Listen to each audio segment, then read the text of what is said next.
Hello everyone. I am the Christmas lawyer, Jeremy Morris, coming to you from my office, and I had said yesterday that I would be posting a video explaining why I have decided to leave the state of Idaho. And in particular, my post said, and I tried to think of how I could say it succinctly, as sometimes I'm not very good at being succinct, and that is, I said, I will be leaving Idaho, and I thank those who didn't spit on my family. And I know those are charged words, right? Because what I'm insinuating, and being very clear stating, is that a lot of people in the where I live in the state of Idaho that should have had my back, had the back of my family, my wife, my kids, really stabbed us, our family, in the back, turned their back on us first of all, and then many of them have done things or said things that are I believe very hurtful. But you know, a lot of people, they can be hurt, but you don't leave. You don't leave where you're at. Now, obviously, I'm dealing with a situation where I have a homeowners association that has violated my civil rights. I've gone to court over. I've lost significant amounts of money standing up to my homeowners association. That, let's just be honest, they admitted it. That, first of all, that they discriminated against my family, and secondly, that there was no rule that I was ever violating, but that they were going to pursue this against my family because there were avowed atheists that lived in the neighborhood. They've put it in writing.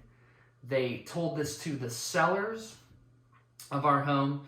So it was abundantly clear. And so obviously we do not want to remain, not only in this homeowners association, but in any homeowners association ever again. Because what I have learned is you cannot trust what's in writing. I thought when I went to law school that what was in writing mattered. It doesn't.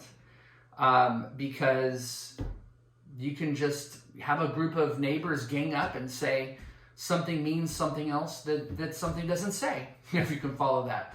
And just to give an example, one of the things that they claimed, which was a pretext for their actual reason, which was religious discrimination, was that I was violating a rule on livestock. And it's true, I did have a camel and donkeys and sheep come onto my property for 2 hours.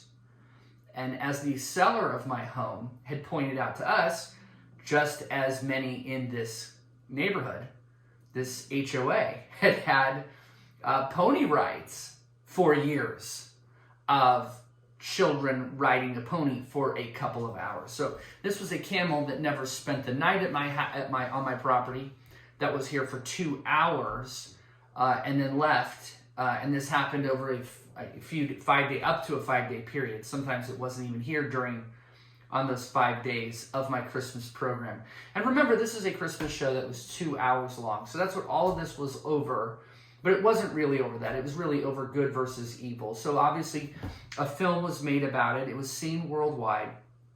And then that gets to the crux of some of the issue. And that being that people from all over the world threatened to kill my family. They threatened to harm my family.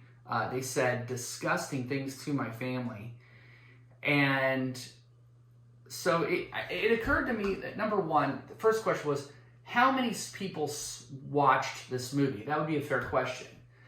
I think it's fair to say millions, many millions of people, as people from all over the world reached out to me. But the second question is, did anyone know how to find me? Well, yes, because thousands of people reached out to me. And there were, of course, supporters, plenty of supporters worldwide who said they stand with traditional values, Western civilization, Western culture, and Christianity, and the right of freedom to do on your property, to practice your faith on your property. We were handing out candy canes with Christian messages So some people said, it was really about Frosty the Snowman. This isn't religious. Really? I can point to like 8 Supreme Court cases. How about the Good News Club's cases? There's plenty of case law from the U.S. Supreme Court that even just sharing the gospel in a little piece of paper is a religious expression. But of course, I guess doing this with candy canes and thousands of children wasn't. Raising money for children with cancer as an expression of my faith wasn't. Talking about Jesus Christ to people at my Christmas program apparently wasn't a religious expression based upon what some people said. But of course, we won a unanimous jury verdict. A court decided that the unanimous jury on 4 separate counts, it's like 4 separate times basically, that they voted unanimously. And understand, in civil cases, most time you only get like a majority, you only need a majority. We had a unanimous jury verdict, but a corrupt federal judge overturned the jury. He was corrupt because he attempted to rig my jury by trying to put a person on the jury that had stated they were prejudiced. So that's in the transcript that happened. But getting back to the film came out, and all these people from all around the world reaching out to me. I said, wow, so a lot of people saw the film, no question. A lot of people know how to reach me. There's no question about that. And yet not one local pastor in my community reached out to me. Now, I'm not singling out a single pastor, because there might be pastors in my area who didn't see the film. It's quite possible. But no one saw the film, really? The millions of people watched the film. A film that took place here in North Idaho, no one saw it. That's ridiculous. Of course, it was passed around. It was all over social media. People watched this film, and not one local pastor, not one local representative, not one state senator, no one, no member of Congress. My member of Congress, who I looked up to, who I donated to his campaign because I liked what he believed. I called his office a couple of years ago when my verdict was overturned and asked for their assistance. And it was about as close to a hang-up from his people in his office as you can get. It was despicable. And so I go, and if you want me to call out names, that was Russ Fulcher. Okay? But of course, that would make me a bad person for telling the internet, to telling YouTube, to telling people the truth about what happened. I'm supposed to just take one for the team and continue to allow my family to be injured, while the people that are supposed to support and protect my family and say, yeah, we're going to stand up against this, they're nowhere to be seen. So I expect evil people to attack my family. I do expect that. And that's okay, I guess, in the sense that you would know that that's going to happen. What I cannot understand is where the good people are. And I think in particular, one of the things that occurred to me was in a county nearby where I live, about, 5, 6, 7 years ago, the Veterans Administration had put a note in an elderly man's file. A very old man. I don't know how old. I don't really remember what he looked like, but he was an elderly man. We'll say that. And something to the effect that he should not have a gun. Well, the community knew what to do instinctively in North Idaho. They showed up. Lots of people showed up.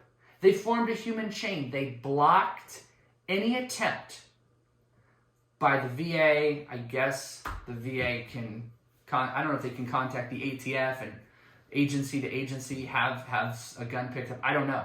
But the community said, we're not going to let you bully this elderly man.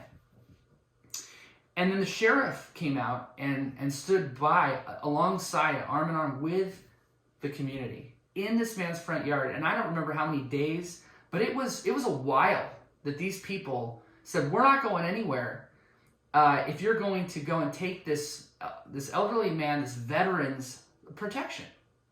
So I kind of thought, there's now a film that's being seen in New Zealand and Hungary and Germany and all around the world, I'm hearing from people from all over the world. And so I'm thinking, well, surely my community, there would be thousands, maybe just hundreds, but lots of people would show up in solidarity to oppose tyranny in Idaho. This is an easy one. And by the way, what a platform. What a beautiful platform for Idaho, right? To stand arm in arm and say, this is wrong. This is wrong what happened. That a federal judge would then order the Morrises, who are the plaintiffs, who won their case, to shut down their Christmas lights, to not have a Christmas program. And I said, where are the people with the candles? You could go to Hobby Lobby, get some candles, and sing Silent Night in my front yard. That made sense to me. I was like, surely that will happen. It didn't have to be that. It could have been anything. It could have been a phone call, which I didn't get. And I was just shocked. I was really dismayed that this is what it's come to. Now, I don't understand what the difference is, why people would support someone whose firearm was potentially going to be seized. And God bless that man. I'm glad it wasn't. But why, when something involving faith and Christianity and nobody to be seen, when a federal judge ordered that my family can't have this Christmas program, can't put up my Christmas lights. And so someone said, well, Jeremy, maybe if you had told us, this was after the fact, after Christmas time, maybe if you had told us. I said, well, first off, if I had organized it, that would have defeated the purpose. The point was I was not allowed to organize anything. I would be in violation of a court order, which I don't mind. I could have done that. I could have been in contempt, I guess. I would have dealt with the consequences. That's fine. So, but just as a matter of point there, I couldn't really technically do that. I could not organize people. But setting that aside, because that would be a violation of the court order, that setting aside that that wouldn't really work. The question is, if I had done it, what would people have said? They would have said this was contrived. That it'd be like me asking you, as you're watching this on YouTube, it'd be like saying, hey, I know that you care about me. I'm really suffering right now. I'm really upset. So now can you please feel sorry for me? So now if the person says, we're so sorry for you, it really wouldn't mean anything. And so I just thought instinctively people would know. And it didn't have to be candles and Silent Night, although that would have been beautiful. But I thought people would know what to do. And they didn't. And not one person came. Not one person knocked. And not one person called. But do you know what did happen? Thousands of messages from around the world of the most vile and hateful things I've ever read. And things that were put in my mailbox, including not mailed, meaning locally. Someone put things in my mailbox. And so it no longer became safe for my family to be here. But more importantly, I just thought, what a betrayal by what I thought was my community. I've lived here a long time now. And all I have done was given. I've given of my time. I've worked pro bono. I have never stopped giving. And by the way, even giving to people who kind of hated me, who said terrible things about me online, and I would still, help out. And I just look around and I just go, where is the support? Where was the governor calling me up and saying, wow, we really need to put a stop to the abuse by homeowners associations? I mean, that's just like obvious. Oh, yeah, maybe the governor didn't hear about a movie in his state. Apple only made 7 movies last year. 7? That's it? No, he did know. I've been on Good Morning America multiple times on Good Morning America, Fox News. So no, but they don't care. Nobody cares. And I think if good people don't speak up, it just makes me question everything. Why am I even doing this anymore? So, that's hurtful. But I want to read a couple of comments. This one from Crystal. While I'm saddened to hear of you and your family having to move, I honestly don't blame you one bit. Yeah. There was another one. You find it here. Hang on. Who had attended. This one said, wow, that's a shame you and your family are leaving. Truly, thank you for going to battle for the gospel and sacrifice of you and your family and your home as an example of the importance of Christmas through your display. Truly a shame that you're leaving. I want to read this one last one. This one's from Melinda. I'm so glad that I got to see it, the Christmas program, the year I did. The very last year. It was so very cold that year, but your place was magical. Hold on to the good you have done for the community. Let go of the other stuff. And then she says, I wanted to insert crap here, but I didn't. Thank you for letting me and my friend experience your place. God bless you and your family wherever you go. This one from Renee. Idaho will be poorer with your departure. May God guide you through his will and bless and keep you and your family always.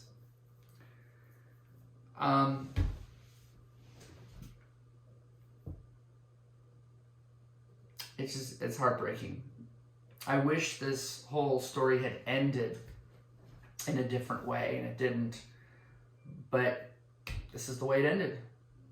So I will be leaving soon, I don't know when, and we will be going somewhere else, and we don't know where. And we're going to have to start over. And you start to run out of places because there's not a lot of places in America that are free. I came to Idaho because I thought it was free, but it's not.